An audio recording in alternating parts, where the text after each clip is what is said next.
Sarcoma Stories is a podcast created by Sarcoma Foundation of America to highlight the voices and experiences of patients, survivors, and care partners. After listening, be sure to join our Sarcoma Stories podcast Facebook group to connect with the community and discuss the episode. Follow us and enable notifications on Apple, Spotify, or your favorite podcast platform so you don't miss new episodes. You can also find all episodes and information on this subtype or your subtype on SFA's website, curesarcoma.org. Links are in this episode's description.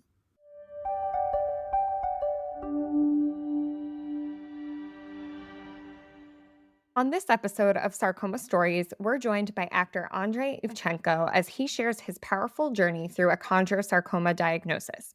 While you may not be familiar with Andrey's sarcoma story, you might recognize him as the villain Grigori in Stranger Things Season 3 or as Perseus in Call of Duty. After being initially misdiagnosed, Andrey's story highlights the critical importance of self-advocacy. In this candid and engaging conversation, we discuss the isolation that can come with a rare cancer diagnosis like sarcoma, the vital role of a care partner, the importance of ongoing research, and how prosthetics are used in sarcoma treatment. Following an extensive hemipelvectomy and hip replacement, Andrey is now in recovery, gaining strength to return to the screen and using his platform to raise awareness and advocate for the sarcoma community. Thank you so much, Andrey, for joining us and sharing your story. Let's listen in.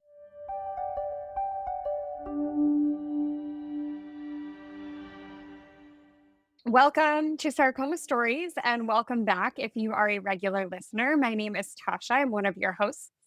Hi, and I'm Brandy. I'm your other host.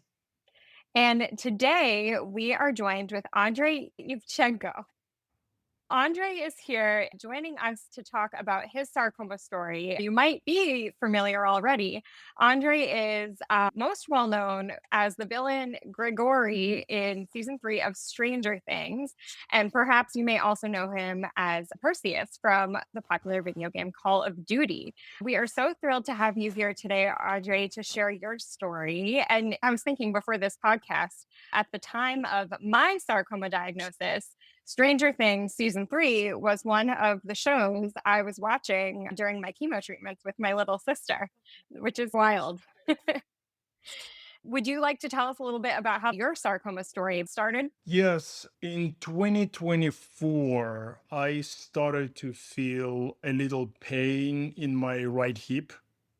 So I went to the clinic and doctor did the x-ray right there in the clinic. And after he said, you have a little inflammation around your hip joint, and I'll send you to the physiotherapist for about 10 or 12 sessions. I went to physiotherapist, and somewhere in the middle, I started to understand that it doesn't work. That is probably not what that doctor saw on the x-ray. It's something more complex. And I have a background in the physical education, so I can understand anatomy and how it works and bones and muscles. So I was going with all this treatment and talking to physiotherapist. More I started to question the way we were going or the way the doctor interpreted that x-ray. So anyways, after the 12 sessions, nothing happened, nothing changed. Basically, the pain was progressing and I didn't see any ease after this treatment. So I went back to the clinic. The doctor left or got transferred, and they put me with another doctor who was specializing on it. So that doctor, I described him what the previous doctor suggested, and he sent me to do MRI. So I did MRI, and I believe 3 4 days after that he called me. So when he called, I thought something's going on. He said, I just got the results and I decided to call you right away. And there is something's going on with the tissues there, but it's more complex that is out of my expertise. He literally said, I can understand what's going on there. I will send you to the specialist, to the surgeon who basically specialized on that kind of situations. So he sent me to the surgeon. He looked at the MRI. He said, Something's going on there with the bone tissue. It's not just inflammation around the joint. There is something going on with the bones. So he sent me to do CT scan and another MRI again. When I came back to see him, he said there is a suspicion that it might be cancerous development. But he said we need more research and we need look deeper into it to fully understand what's going on there. So he didn't give up and he was keep digging, did biopsy came back a negative, but he didn't stop. So he did some other tests. Then I came back to see him. He said, it looks like it's cancerous, but it didn't spread. So maybe we will monitor that for about 3 months before we make conclusion and we see which way it goes. And then from that point on, we will decide what to do. It was like the first time when he said it might be cancer, I obviously that news that it's a cancer. I'm like, Shock. it's a shock. And I've never had any member of my family which I know of had cancer. So for me, it was a shock, not only because it's cancer, but because like, where is this cancer coming from? And I was healthy through all my life. So that was like a double shock. But when he said we're going to monitor, we don't really know what's going on. So maybe it's not a cancerous tissue. It was like a bit relief. But then he called me probably a week after that, and he said, I need to see you. Mm. So that was unexpected. I went to his Right. office, and he said he basically gathered all the cancer specialists and doctors. Like a tumor board. Yeah. And they discuss, particularly my case, based on the studies, chondrosarcoma studies that had been done before. And so when I saw him that time in the office, he said, we're going to go forward with the surgery. Because I talked to the doctors and we decided that 3 months is going to be too long and that cancer can progress during those 3 months. We decided we'll go through the surgery, and that means half of my pelvis will be removed and in my hip joint and replaced with titanium prosthetic. And was that the first time you had heard about that surgery? That's a pretty big surgery to go through. Was this the first time he talked about the surgery? Oh. Yes, it was the first time. As I said, he mentioned the surgery prior, but it wasn't directed to me. It wasn't like, I'm going to go through this. Yeah. It It's was like it just could happen. yeah, somewhere over there, it was a possibility. But now we're talking about me going through all this gruesome surgery. I knew people who did hip replacement and knee replacement, but it was like after the month, they could walk with the physiotherapy, they bounced back fast, and it was totally fine. But this was completely different scenario. We're talking about half of my pelvis removed, replaced, and put on the screws, and on top of it, hip replacement.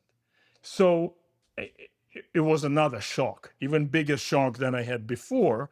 But I trusted him and I didn't see any other. And he told me as well, there is no other option because he told me that this cancer is very rare. The cancer is not studied enough to know the reason and place it's coming from. And there is no other option because this chondrosarcoma doesn't respond to chemotherapy. So it has to be the only option here is cut the diseased bone out and replace it with a titanium part. Yeah. And so when Um, they were introducing the surgery to you and explaining this is the only way with your diagnosis, When was the first time they told you this is a chondrosarcoma? Because that first biopsy came back negative. So when did they figure out not only is this cancer, this is a chondrosarcoma?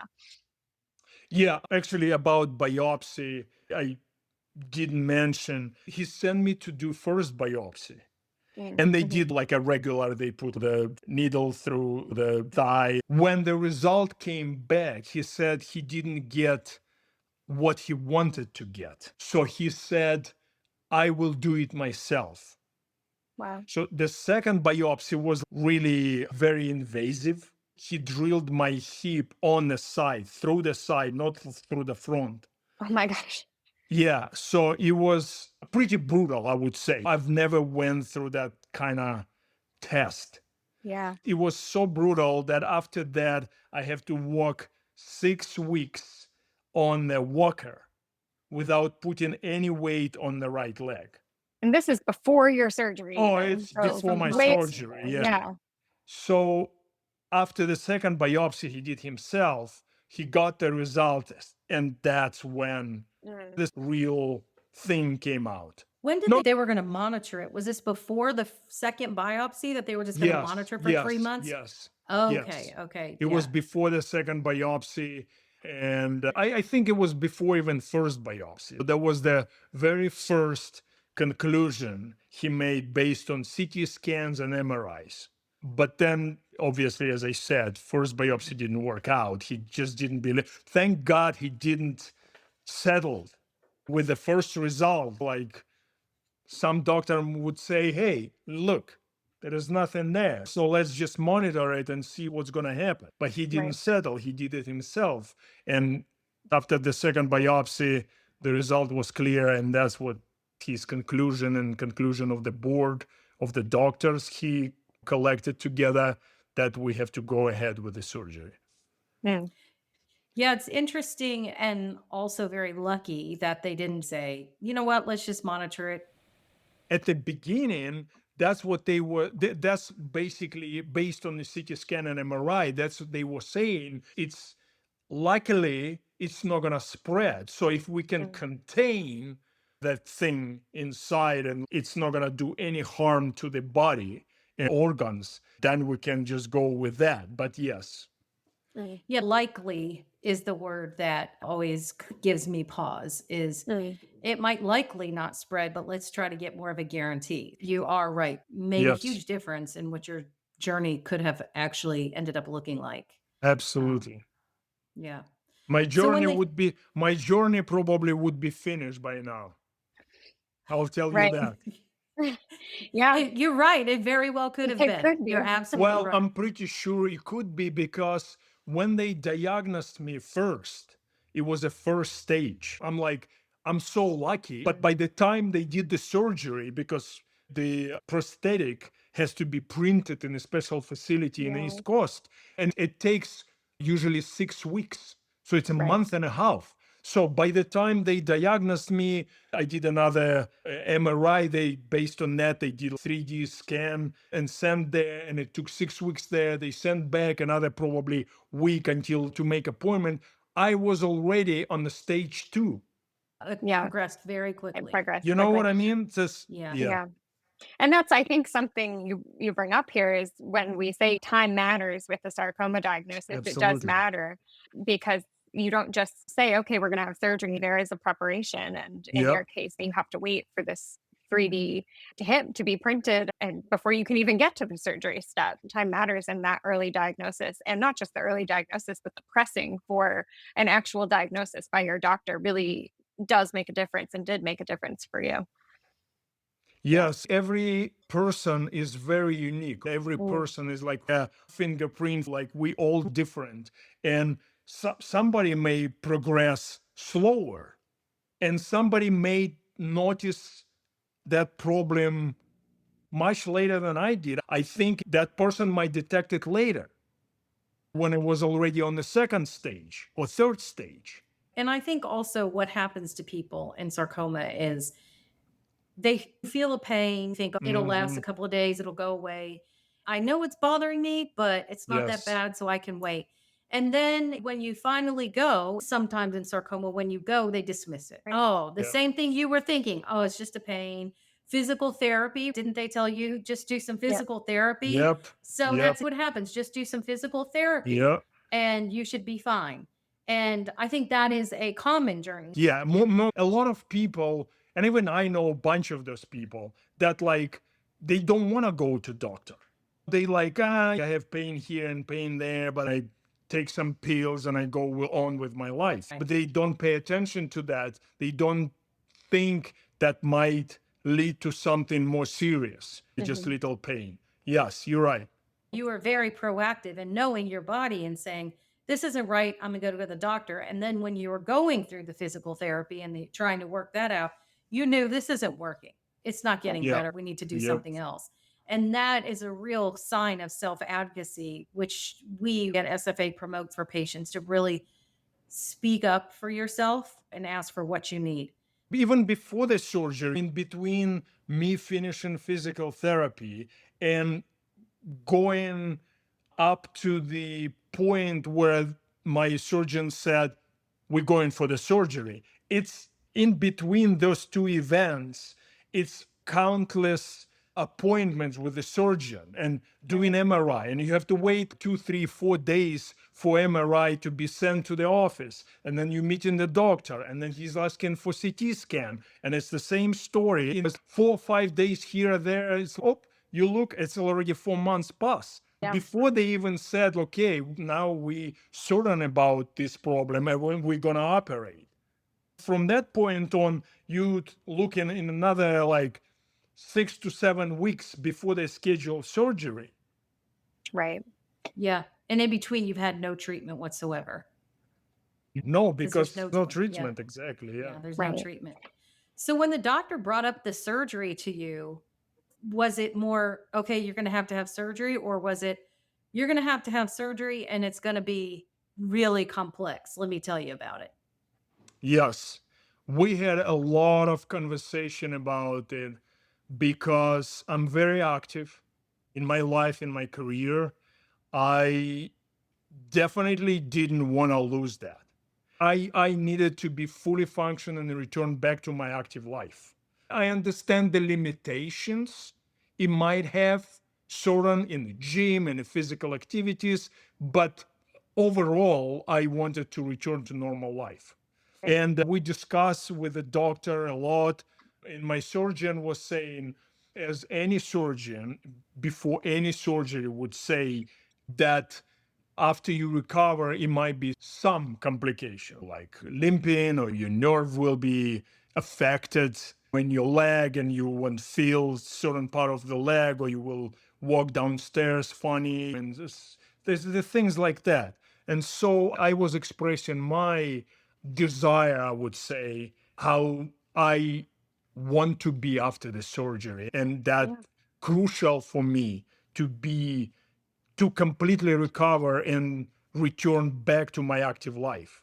Yeah. And thank God my surgeon he's probably one of the rare specialists that like God gifted. And because chondrosarcoma doesn't get enough attention, he's digging, he's trying different approaches in the surgery. And that's what he did with me, Right. because a prior surgery, he did the traditional way. Some people didn't feel part of the leg. It was like affecting their walk and movements. With me, he went completely different way, and he cut and separated everything the way he didn't affect nerves, Right. cartilages, any tissues, and everything grow back. And I'm recovering. I'm still recovering, but it's when I will be 100%, I will be like I never Yeah. had the surgery. We were just talking about Wait, this I was morning in another just meeting. gonna say that. The fact that you told them, this is what I want, this is how I would like the outcome to be. You push them to approach it and think about it differently so that you could get the outcome that was important to you. And that kind of conversation is so important to have with your medical professionals so that you're on the same page. Obviously, that's all they can do is the best they can, But the fact that they thought differently and approach it differently because you shared with them that was important to you is Right. so important for people to hear, that you can have those conversations with your medical Yeah. professionals. And it's important to have those conversations. Yeah, Brandy and I were literally just talking this morning about sharing your goals for your outcome with your care team so that you can work Right. together on your treatment because that may affect those goals, which route you go. And that way, if you're having these conversations, you're getting more information to help inform your decision and your care team's decision about the route they want to take with you. And like Brandy said, this is a great example of you sat down with your surgeon and said, "Hey, this is what I do for a career. I want to be able to do this. How can we try and make that happen?" And you found a way forward together. Yeah, you're right. I don't think any person in the world who goes through any type of surgery after the recovery want to be less of the person he was before. Sure. But not many people speak out. They just go there, and doctors, as I said, the surgeons always will prepare you for the worst. And then the surgeon said, "Oh, so we're going this way, and after the surgery you might have this and that." But the people like, "I believe my surgeon, so I'm gonna go with that." No, you should paint the picture the way you want to be after you recover. Because I Yeah. think, yeah, obviously, in any surgery, there is a traditional approach that surgeons know how to do. They've been doing it for years. But if you started to speak out and you will express how you want to be, you don't want to do this, and you don't want this to happen to you. You want to be as the same as active person as you were before. I think that's what make surgeon to think. Yeah, Absolutely. Yeah. definitely. You said that perfectly. You're absolutely Right. right. So many people don't speak out, but they should. They Mhm. Yes. listen to the surgeon, and the surgeon says this is what it's going to be, and they think they don't have a voice, and they don't think they can say, "Okay, but I would like something different." And they don't engage in the conversation or initiate the conversation, but they can and they should. I would venture to say a medical professional appreciates that because it challenges them to think outside the box Yeah. sometimes. And I Yeah. think that's how we grow in medicine sometimes is Absolutely. you have to Yeah, think exactly. That's innovatively. how progress has been made for anything. Like you have to speak out, you have to say, "I don't want to have this and that." Can we achieve that? At least to have a conversation and ask Right. the surgeon if it's possible after the surgery, after the recovery, for me to be this way. So this surgery is a big surgery, and you have an active career as someone who performs stunts, and you're an active individual. First of all, how long was this surgery, and how did they prepare you for the recovery? Surgery was gruesome. 9 hours, I was on the table. My surgeon and my plastic surgeon work in tandem. Both of them are just brilliant minds.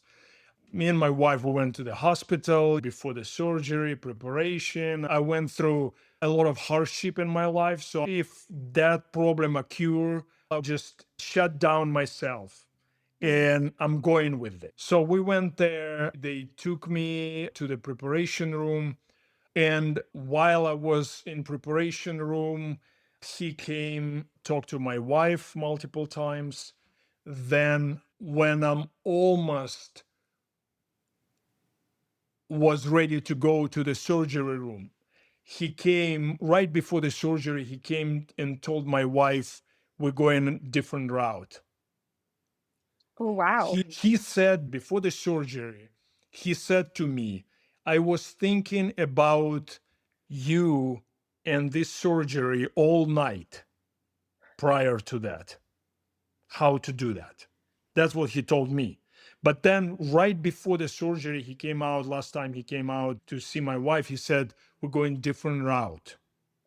He said, "We're going to approach this differently. We're going to cut everything inside differently. Before, it's supposed to be a scar like a Mercedes Oh, sign." He said, "We're going completely different way, and we're going to cut the way it's going to be like a question mark."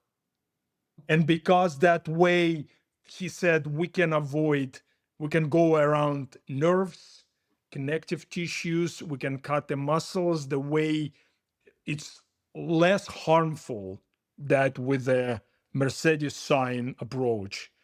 And I didn't know anything of that. He told my wife, and I went to the surgery. It was 9 hours, got back. And when I woke up, I couldn't move. I didn't have any, not like energy, I didn't have any strength even to lift my arm. It was many complications.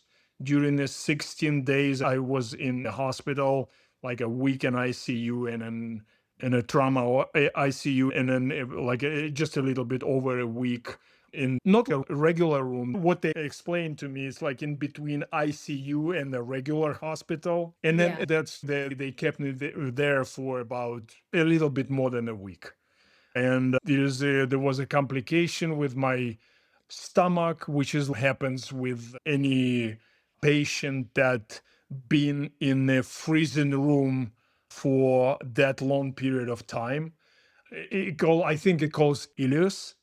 Hmm. It's like Okay. your stomach, because you in the like a very cold room Mhm. for such a long period of Like the time, your OR. stomach freezes and it doesn't Huh. work. And it's like the internal gas doesn't come out, so it stays inside because stomach your organs don't work, your intestinal, your Mhm. stomach, they don't work, and that they keep it stays inside. And my stomach was like getting like a balloon, Oh, yeah. and they don't want to do anything to you to relieve it, because they want to wait for your body to start to work, because that's the best way to get out Mhm. of it. I had that for about 5 days. I was like a 9-month pregnant woman. Oh my gosh. Yes. Wow. Yeah. And I was like, so I don't know how I went through this, to be honest, psychologically. That would have They, been very painful. It was very painful. Was it very yes, painful? absolutely. Because Yeah. it's a balloon. When you pump the Yeah. air inside, it's every day it's getting bigger Bigger. and bigger. And Right. you And mentioned, I'm sure it's hard to go through something psychologically that you're not anticipating on top of the surgery itself, because you're anticipating recovering from this major surgery on your hip, but you're not anticipating a complication with your stomach that is right. painful and surprising. So to have to then think, oh my gosh, this on top of it, now I'm in pain here. Like, But there's another problem on top of it, oh because your gosh. stomach doesn't work. The fluid inside, it doesn't go out, so they have to put a tube Oh, yeah. through my Mhm. nose into my stomach to pump out that. It was like a black Oh, liquid oh that gosh. was all the waste that was like collecting inside. It has to Right. be pumped out. So for 5 days I was with that tube that goes through my nose. It's like crazy uncomfortable, and the stomach. So 5 days, and finally after 5 days, when it got resolved, was like I probably never been happy in my life. I'm sure. You said something that's interesting.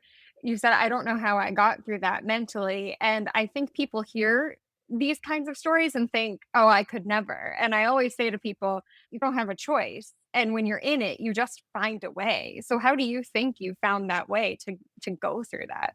As I said before, I went through many hardships in my life, and my body, I guess at a very early life, when I started to face hardships, I was training myself to go through that.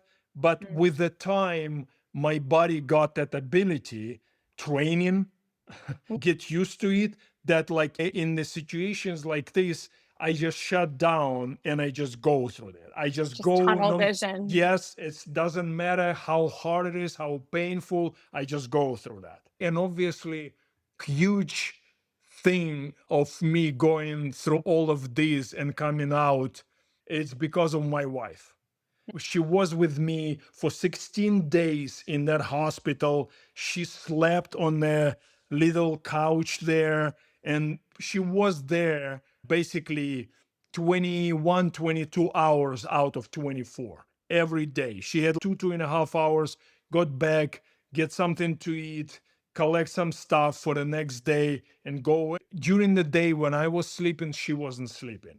At night when I was sleeping, she was laying there with one eye open to if I need anything or if nurse didn't come at the time. She was advocating for me, she was fighting for me. That support is so important, and we have Crucial. conversations all the time at SFA about the care partner and how they are so much a part of the journey, that the patient can't do it without the care partners, and how much support they need too going through this. You're not going through it alone. Your wife is going through it with you and being that person for you.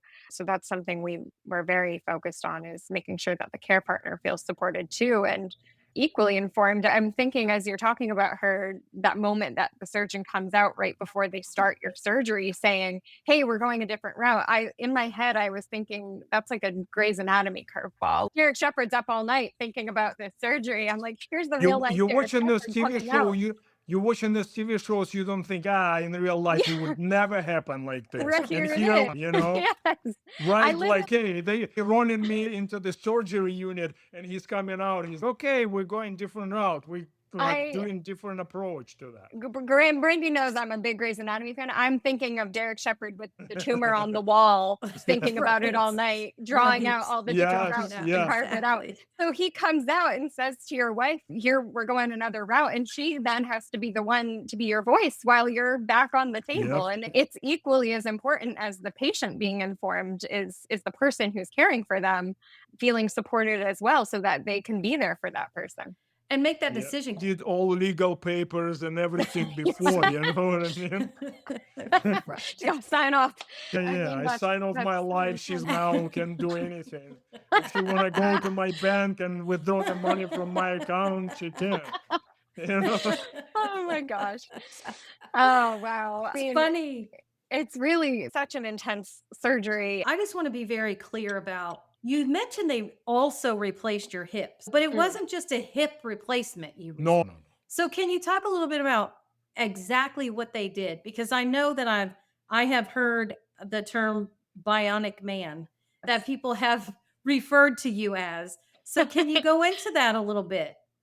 Yeah, it's pretty simple. Designed the same part, the same pelvis from titanium. And they basically, when they cut it the half, the titanium half, they put it together and they, with the big screws, they screw it into the bone pelvis. And then obviously the hip replacement, and it's all tied together. But yeah, I have the pictures somewhere that really the picture of the how they did it. That X-ray picture where like you can see all these multiple screws going through Wow. pelvis and the hip replacement. You can see everything there. So Wow. they really had to piece it back together like a puzzle. Yeah. Basically, what they did from 3D printing, they did this titanium part. It's exactly the same as a bone part. And they have to Right. just put them together and screw through. That's it. Make them fit. That's Yeah. pretty Yeah. cool.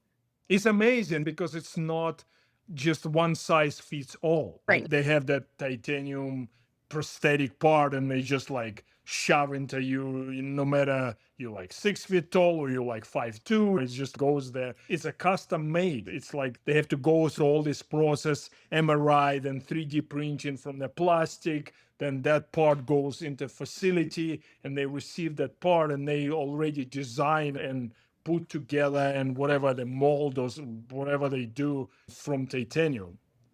It's That amazing that can be done. Like when you think about 3D printing and building something custom, usually you would think they need the model, right? Like a model they can hold in their hands and model it, but they couldn't. So they had to just use their pictures. And it has to fit because right. we don't we it's not like Exactly. we can send it back and fix it Right, and then right. come back. We've got one Yeah. shot at this. I guess, that whatever they use in the process, the machines that they're using and stuff, it's so like precise and it can obviously like they can 3D printed from MRI images. Yeah, it's amazing. That's amazing because it's like a piece of paper basically, and the computer can read it in and add volume to that and print it that way. It's like Yeah. Grey's Anatomy.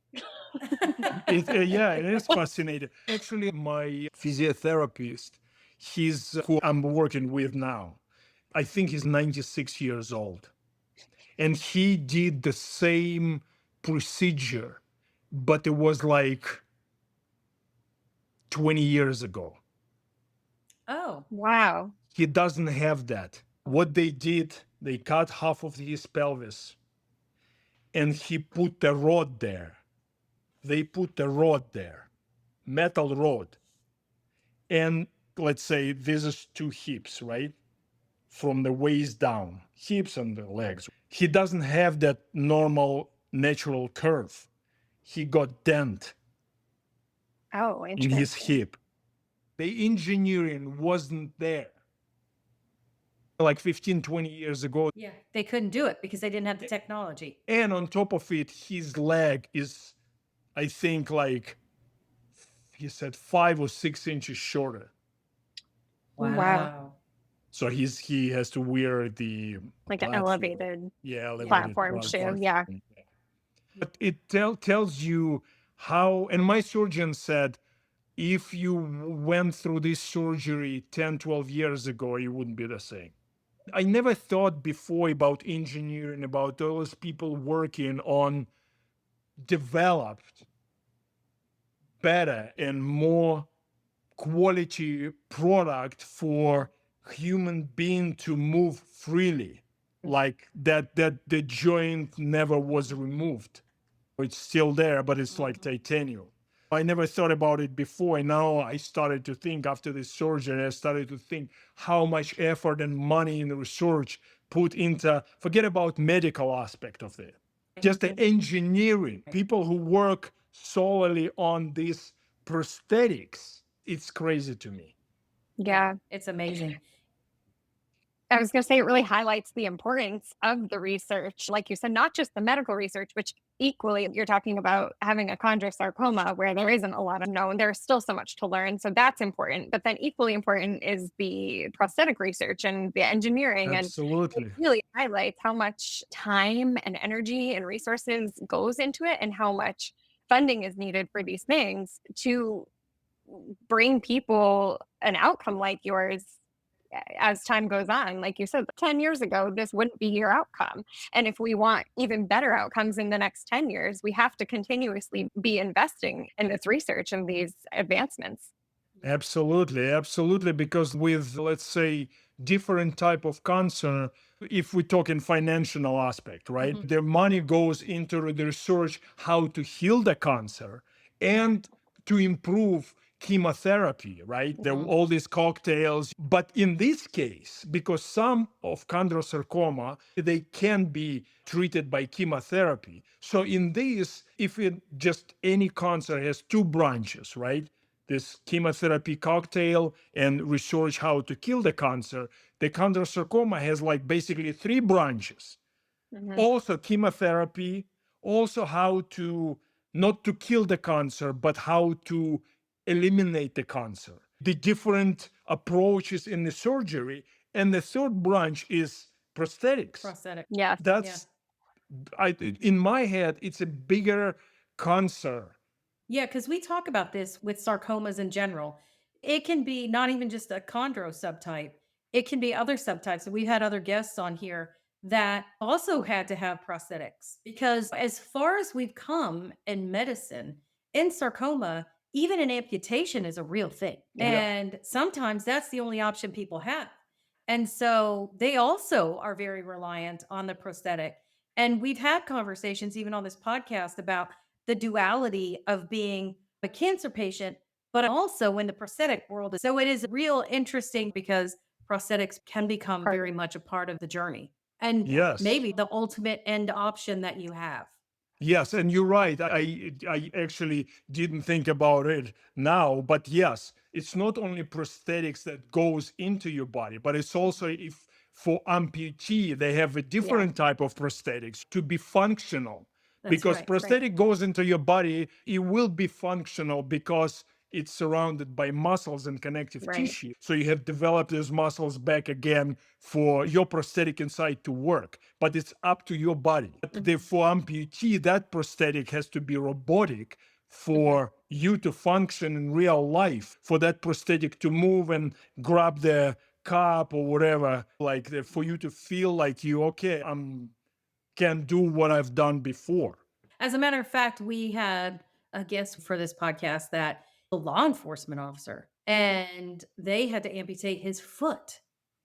And it was a whole journey of his prosthetics so he could go back to work as a law enforcement officer doing exactly what he did before. Getting the amputation was the best thing for him because his prosthetic is amazing and he's back out as a law enforcement officer in Chicago. So, yeah, prosthetics are a very important part of the sarcoma journey. You're right, whether they're inside or outside.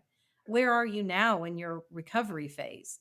I'm still working with my therapist. He comes 1 or 2 times a week. I'm working with them. What my surgeon and my physiotherapist told me, I'm about 2 months ahead of the regular person going through the surgery. I'm actually the first patient, I guess, in the history of this illness who stood the second day after the surgery.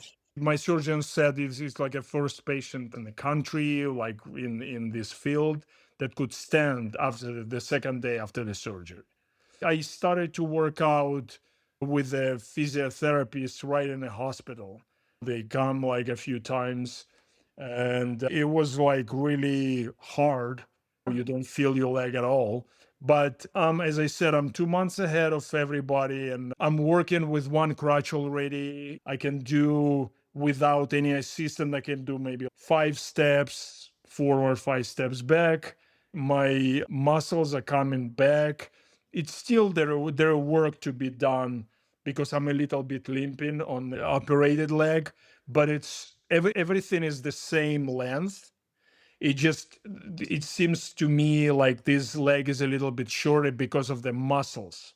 Mm. I'm Oh, compensating Yeah. still with the left Mhm. side, and when the muscles will get back to the shape they were before, to the condition Right. they were before, then everything will be Start to even shifted out. to, yeah. yeah. Yeah, that's a big part of rehabbing, I feel, is not only regaining function, but then correcting for the compensation Yes. that's Yep. happening while you're doing that. For me, it's probably the more complicated part, correcting it, because working with the program he gives me for mobility and strength, there's no problem for me to go through this. But that correction of the level in both legs, that's what the hardest. Right. Your healthy side has almost like gained skills to compensate for the other side. And then you have to teach Yeah. it to stop overtaking to then get that other side to regain the skills the Yes. other side Yeah. has compensated for. Yeah, it's very interesting. I teach Pilates, and this is a very It's going big to You know, bring part you that of know, it. up. yes, you know Bring that up, Natasha. that. I'm thinking here, I'm like, oh, the pelvis. Like, I know so much about the pelvis. Like, that's, yeah. How is your mobility in the pelvic area? It's fine. I like when I do exercises for pelvic moving in and out. Yeah. Before, when I started, I could feel that part moving inside. Now I practically don't. It's just like Interesting. very small echo Right. somewhere in a dark corner over there. But I think in probably 3 weeks or a month, I won't feel it at all. Yeah, it's all very fascinating because the pelvis, the legs, the abdomen, everything is connected. So if you remove Yeah. half your pelvis and replace it, your entire body has to relearn Adjust. and adjust to that. Yep. Yep. Yeah. Yeah. If you think it's 1/4 of your body got replaced, you divide the person Right. this way and this way. This is like a Yeah. hip and Sagittal leg. plane. Yeah, they just okay, let's replace that part. And you like a baby, right? Newborn baby, you have to Yeah. learn to walk again. This part doesn't understand how to do that. Yeah. Right. It's a very fascinating element of just the human condition, though, that you can go through that and have a quarter of your body removed and replaced and regain function is pretty miraculous. It's very scientific, but it's also pretty miraculous. Yeah. So when you were first diagnosed with sarcoma, I imagine you never heard of it before. I think you found someone in the UK that had your same surgery. My wife found this guy. He's a semi-pro basketball player. So he's Oh, wow. also active and then in sports and stuff like that. And he also wanted to live fully active life after the surgery. So he had not chondrosarcoma, but chondroblastoma. It's like non-cancerous tissue, but still it's still affecting your body, and you still Mhm. to he had to still go through the surgery. Right. And his surgery was done in traditional way, and it's he went through also many problems after that, but he recovered and he shared. He's completely active now. He does this Iron Man thing, and like he just Wow. recently went to, I don't remember what mountain he climbed, but like he Wow. climbed some mountain. So he's back to hiking every day, long distances, like 20 miles a day, something like that. So he's completely back to normal life. But yes, he shared his journey, and she was talking to him and she was asking him different questions about different stages of recovery, and he shared that experience, how it was with him and what better to do, what better not to do. And yeah, that was helpful.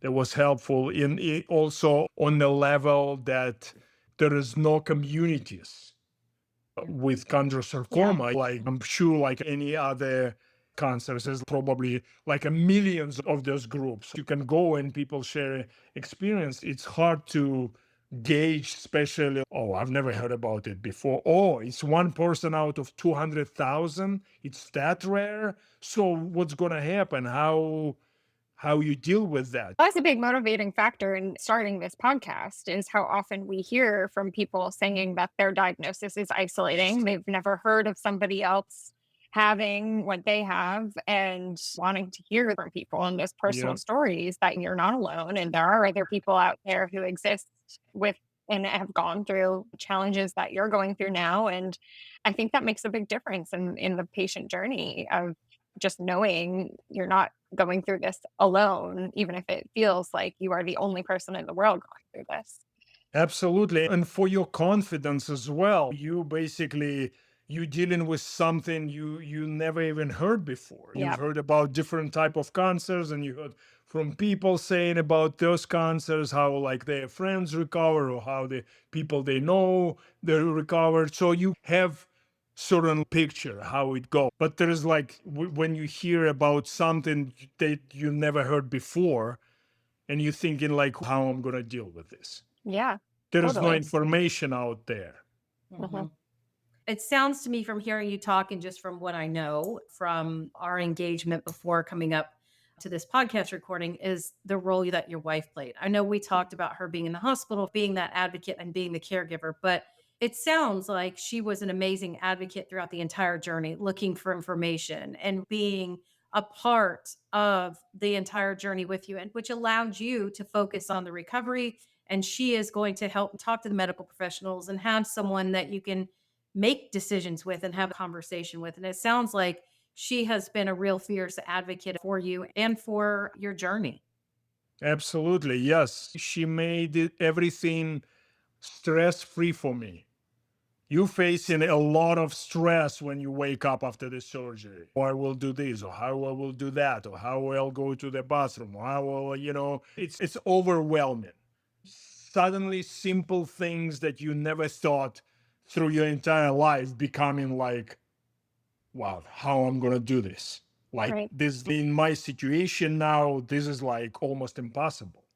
So she did everything for me to be stress free and just focus on my recovery. And in the field that you're in, being an actor and all, I can imagine that a diagnosis like this makes your future very uncertain in terms of what will my acting career continue to look like.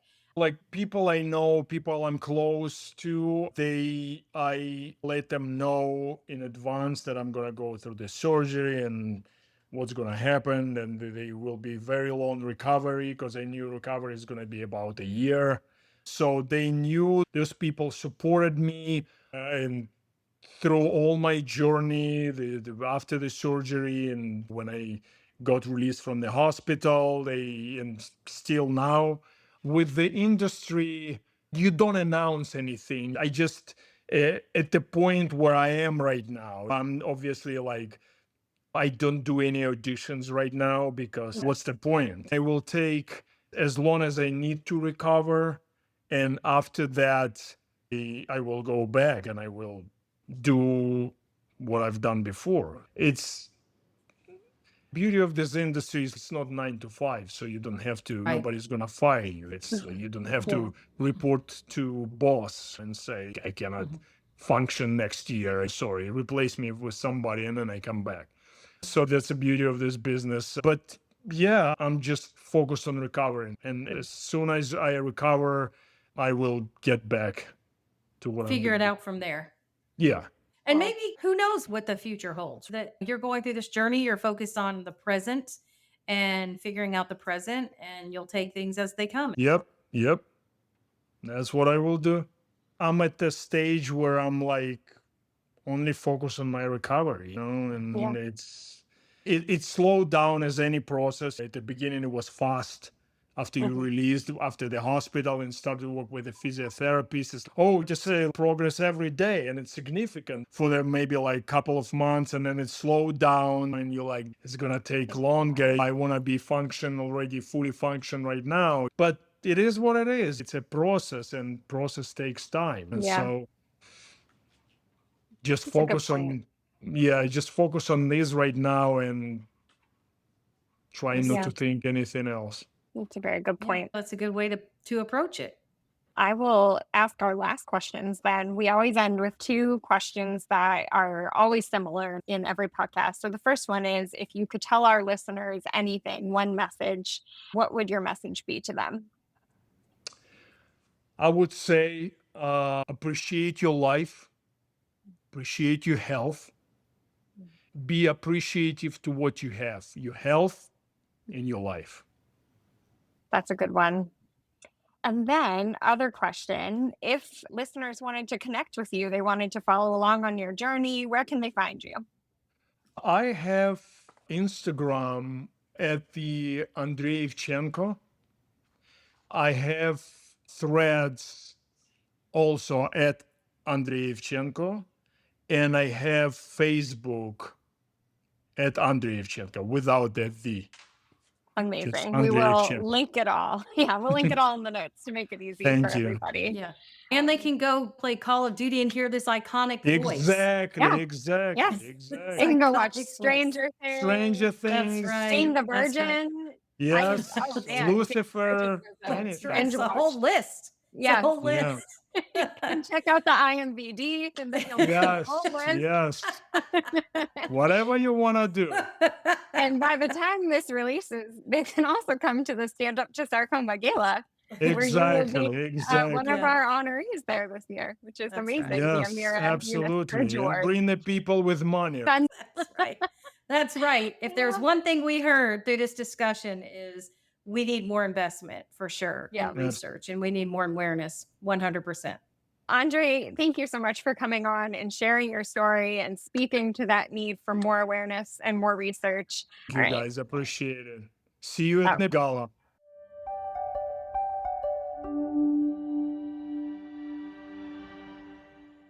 SFA created Sarcoma Stories to highlight the individual stories of sarcoma patients, survivors, and care partners. To amplify the many stories we consistently hear and bring together the broad range of lived experiences of sarcoma patients, SFA has also created a Sarcoma Journey Survey. This survey is vitally important as we need to collect data for sarcoma subtypes to help advance research and effective treatments and put data to the stories we consistently hear. To learn more about this survey and to take the survey yourself, please head to the show notes and you'll find the survey link.